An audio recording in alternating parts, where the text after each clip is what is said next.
பேப்பரை எடுத்தால் முதல் பக்கம் ஐயா பொன்முடி அவர்கள் தான். திமுகவுடைய அமைச்சரவை சிறையில் தான் நடத்துவாங்க போல் அமைச்சரவையே, அந்த அளவுக்கு தான் போய்கிட்டு இருக்கு இவங்க அமைச்சர்கள் பண்ணக்கூடிய வேலை. அதாவது இவங்கெல்லாம் இப்போ பண்ண தப்புக்கு மாட்டாங்களான்னு கேட்டிங்கன்னா இல்லை, இதுக்கு முன்னாடி பண்ண தப்புகளுக்கெல்லாம் லைனாக மாட்டுறாங்க ஒவ்வொருத்தராக ஒரு விஷயமா. அதில் பொன்முடி விஷயத்தில் வந்து என்ன ஹைலைட் அப்படின்னா, அவர் வந்து ஒரு ஆட்சி காலத்துலேயும் ஒரு வழக்கு புதுசாக இல்லை, ஒரே மாதிரியான வழக்கு. சொத்து குவிப்பு, வருமானத்துக்கு அதிகமான சொத்து குவிப்பு அப்படின்ற வழக்கு தான். என்னப்பா ஏதோ வருஷம் மழை பெய்கிற மாதிரி சொல்கிற அப்படின்னா, ஆமாம், ஒரு ஆட்சி காலத்துலேயும் ஒரு மாதிரி பண்ணியிருக்காருல, சிக்கியும் இருக்காரு.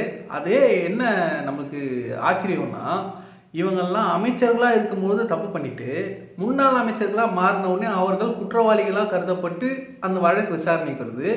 திரும்ப அமைச்சராக ஆனதுக்கப்புறம் அவங்கெல்லாம் குற்றமற்றவர்களாக விடுவிக்கப்பட்டுடுறாங்க. அதுதான் ரொம்ப ஆச்சரியமாக இருந்தது. ஆனால் இங்கே இந்த வாட்டி சம்பவம் வந்து தரமாக நடந்திருக்கு. அதுதான் டீட்டெயில்டாக பார்க்க போகிறோம்.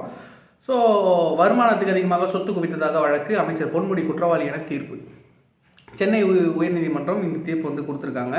ஸோ இந்த தீர்ப்புக்கான தண்டனை விவரம் நாளைக்கு, அதாவது 21 டிசம்பர் 2023 வழங்க போகிறாங்க. ஸோ இந்த இடத்துல இவர் குற்றவாளி அப்படின்னு சொல்லி நீதிமன்றம் அறிவித்ததனால் இவர் மக்கள் பணியில் எம்எல்ஏவாகவோ எம்பியாகவோ இருக்க தகுதியை இழந்து விடுகிறார். இவர் அமைச்சராகவும் இருக்க முடியாது, எம்எல்ஏ பதவியும் பறி போயிடுது. இதை நம்ம புரிஞ்சுக்க வேண்டிய ஒரு விஷயம். ஒரே ஒரு நாள் நீங்கள் வந்து ஊழல் குற்றச்சாட்டுலையோ இல்லை இந்த மாதிரி கிரிமினல் வழக்குலையோ பாலியல் வழக்குலையோ சம்மந்தப்பட்டிருந்தீங்க அப்படின்னா, ஒரு நாள் அந்த வழக்கு வந்து நீங்கள் வந்து தண்டனை பெற்றிருந்தாலோ இல்லை குற்றவாளின்னு கோர்ட்டால் அறிவிச்சிருந்தாலோ உங்களுக்கு ஃபைன் போட்டிருந்தாலோ இந்த மாதிரி எது இருந்தாலும் நீங்கள் பொது வாழ்வில் மக்கள் பணியில் ஈடுபடுவதற்கு தகுதியற்றவர், தகுதியை இழந்து விடுகிறீர்கள் அப்படின்னு சொல்லிட்டு எலெக்ஷன் கமிஷனுடைய ரூல்லையும் இருக்குது, நம்மளுடைய ஐபிசிலையும் இருக்குது. ஸோ இந்திய பீனல் கோடு என்ன சொல்லுது அப்படின்றதையும் தெளிவாக சொல்லியிருக்காங்க. அது மட்டும் இல்லாமல் இவர் மேலே இருக்கக்கூடிய பழைய வழக்கு, அதான் இது கொஞ்சம் டீட்டெயிலாக பார்க்கலாம்.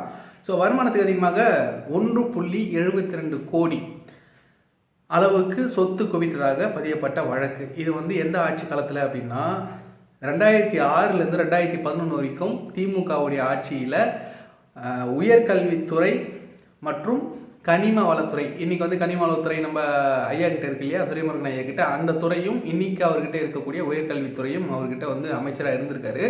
அந்த காலகட்டத்தில் 1.72 கோடி சொத்து அதிகமாக, வருமானத்துக்கு அதிகமாக சேர்த்ததாக கணக்கு. ஏங்க 1 கோடி 1.72 கோடிலாம் வந்து ஒரு அமௌண்ட்டாங்க. அவங்கெல்லாம் 100 கணக்கில் 1000 கோடி கணக்கில் பல நாடுகளில் முதலீடு பண்ணிட்டு சுற்றிக்கிட்டு இருக்கேன். சும்மா 1.72 crores. இது கணக்கில் வரக்கூடிய அமௌண்ட்டு, அதுவும் கணக்கில் இல்லை அப்படின்றது தான் வழக்கே. நல்லா புரிஞ்சுக்க மக்களே. இவங்க என்னவோ இந்த 1 கோடியெல்லாம் ஒரு அமௌண்ட்டா அப்படின்லாம் யோசிக்கலாம். 1 ரூபாய் ஊழல் செய்து அது வந்து நிரூபிக்கப்பட்டாலும் அவர்கள் குற்றம் செய்தவர்களே, குற்றவாளிகளே. அக்யூஸ்ட் A1 பொன்முடி அவர்கள், அக்யூஸ்ட் A2 அப்படின்னு சொல்லிட்டு அவருடைய மனைவி திருமதி விசாலாட்சி பொன்முடி அவர்கள், இவங்களை வந்து சேர்த்துருக்காங்க. ஸோ இவங்களுக்கான என்ன தண்டனை விவரம் அப்படின்றத நாளைக்கு சென்னை உயர்நீதிமன்றம் டீட்டெயிலாக அவங்களுக்கு ஒரு வாய்ப்பு கொடுக்க போகிறாங்க. அவங்க பேச போகிறாங்க. பேசினதுக்கப்புறம் தெளிவாக வந்து வெளியே வரும் அவர்களுக்கு என்ன மாதிரியான தண்டனைகள் கிடைக்கும். இவங்க சுப்ரீம் கோர்ட்டு போகலாம், இந்த ஜாமீன் வாங்கலாம், இந்த வழக்கை வந்து மேல்முறையீடு பண்ணலாம், வழக்கை நடத்தலாம். ஆனால் எம்எல்ஏவாகவோ அமைச்சராகவோ இருக்க முடியாது. இது நம்ம புரிஞ்சிக்க வேண்டிய ஒரு விஷயம், விழிப்புணர்வுக்காக சொல்கிறேன். சரி, இந்த சொத்து குவிப்பு வந்து 2006லேருந்து 2011 தாங்க நடந்தது. நீங்கள் நம்ம அதுக்கு முன்னாடி ஆட்சி காலத்தில் சொன்னீங்க அப்படின்னா 1996 முதல் 2001 ஆண்டு வரை திமுக ஆட்சி. அந்த ஆட்சியில் போக்குவரத்து துறை அமைச்சராக இருந்திருக்காப்புல அண்ணன் பொன்முடி அவர்கள். அந்த ஆட்சி காலத்தில் 1.36 கோடி ரூபாய் சொத்து வருமானத்துக்கு அதிகமாக வாங்கினதாக வழக்கு. இந்த வழக்கு டிஃப்ரெண்ட்டாக என்ன ஆச்சு அப்படின்னா, வேலூர் நீதிமன்றத்தில் கடந்த ஜூலை மாதம் வந்து தள்ளுபடி பண்ணாங்க. முகாந்திரம் இல்லை, இவர் வந்து இந்த மாதிரி வந்து இந்த சொத்து குவிக்கலை, இதுக்கு வந்து ஆதாரங்கள் இருக்குது, ஆவணங்கள் இருக்குதுன்னு சொல்லிட்டு நீதிபதி வந்து விடுதலை பண்ணிடுறாங்க. அதுக்கும் இந்த வழக்குக்கும், இவர் இப்போ குற்றவாளி நிரூபிக்கப்பட்ட வழக்கும் என்ன சம்மந்தம் அப்படின்னா, 2017 சிபிஐ வந்து இதை மேல்முறையீடு பண்ணதுனால தான் இந்த வழக்கு இன்றைக்கி வந்து நிற்கிது. 2016 ஏப்ரல் மாதம் 18 ஒரு தீர்ப்பு கீழமை நீதிமன்றத்தில். இவர் சொத்து அதிகமாக, அதாவது வருமானத்துக்கு அதிகமாக சொத்து குவித்ததாக தொடரப்பட்ட வழக்கில் முகாந்திரம் இல்லை. இவர் விவசாயம் மூலமாக வருமானம் ஈட்டியதால் அது கணக்கு காண்பிக்கப்பட்டது. வருமான வரி இவர் மற்ற வருமானங்களுக்கு வருமான வரி செலுத்தியிருக்கிறார் அப்படின்னு சொல்லிட்டு இவர் குற்றமற்றவர் அப்படின்னு 2016 இவருக்கு வந்து தீர்ப்பு வந்திருக்கு. அதை சிபிஐ என்ன பண்ணியிருக்காங்கன்னா, மேல்முறையீடு போனதுனால அதிமுக ஆட்சியில் இன்னைக்கு வந்து இந்த தீர்ப்பு வந்திருக்கு. இது மட்டும் இல்லை, வண்டல் மண்ணை சுரண்டது, அதுக்கப்புறம் சைதாப்பேட்டையில் ஒரு இடம் வந்து ஆக்கிரமிப்பு, அரசு நிலத்தை பட்டா போட்டு இவங்க வந்து ஆக்கிரமிச்சது, இந்த மாதிரியான வழக்கு, தொடர் வழக்குகள் மூலமாக இந்த பொன்முடி அவர்களை வந்து சிக்கி சின்னாபனம் ஆகிட்டு இருக்காரு. ஸோ சிறை செல்வது உறுதியாகிவிட்டது.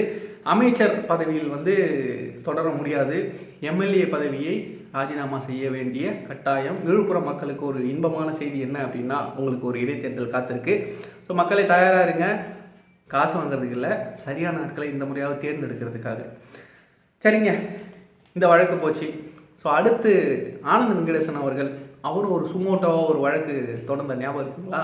ஸோ இந்த மாதிரி பல வழக்குகள் இவர் தலையில் வந்து தூங்கிக்கிட்டே இருக்குது. இவர் மேலே மட்டும் இல்லை, அனிதா ராதாகிருஷ்ணன், கேகேஎஸ்எஸ்ஆர், இந்த மாதிரி வந்து மூத்த அமைச்சர்கள் பலர் மேலே இப்போ வந்து தமிழ்நாடு முழுக்க வெள்ளம் போய்கிட்டு இருக்கிறதுனால, பல மாவட்டங்கள் முடங்கி போய் நிறைய அதிகாரிகள் ரொம்ப பிஸியாக இருக்காங்க. அப்படின்றதுனால இந்த இடி ரைடு, மணல் கொள்ளை, அண்ணன் துரைமுருகன், இவர்கள் எல்லாருமேலேயும் இருக்கக்கூடிய வழக்குகள் எல்லாமே கொஞ்ச நாள் அந்த விசாரணைகள்லாம் ஆற போட்டிருக்காங்க.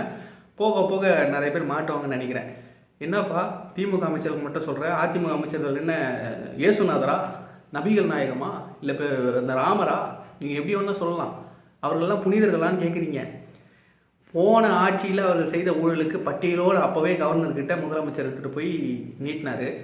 ஆட்சிக்கு வந்து இத்தனை நாள் ஆகுது, என்னப்பா பண்ணிக்கிட்டு இருந்தீங்க, இன்னும் முன்னாள் அமைச்சர் மேலாம் நடவடிக்கை எடுக்கல அப்படின்னு கேட்டிங்கன்னா, ஆளுநர் ஒப்புதல் கொடுக்கலிங்க அமைச்சர்கள், முன்னாள் அமைச்சர்கள் விசாரிக்கிறதுக்கு, அந்த கோப்பில் இன்னும் கையெழுத்து போடலிங்கன்னுவாங்க.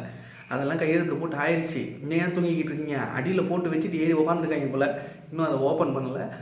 அதை எப்போ திறக்க போகிறாங்க, அவங்கெல்லாம் யாரெல்லாம் மாட்ட போகிறாங்கன்றதில் உங்களை மாதிரியே நானும் ரொம்ப ஆர்வமாக காத்துட்ருக்கேன். பொறுத்திருந்து பார்ப்போம். நான் உங்கள் வெள்ளூர் என்கேஆர். நன்றி, வணக்கம். இந்த கருத்தை பற்றின, இந்த பதிவை பற்றின உங்களுடைய கருத்துக்களை கமெண்ட் செக்ஷனில் சொல்லுங்கள். உங்கள் கருத்துக்கள் வரவேற்கப்படுகிறது. நன்றி.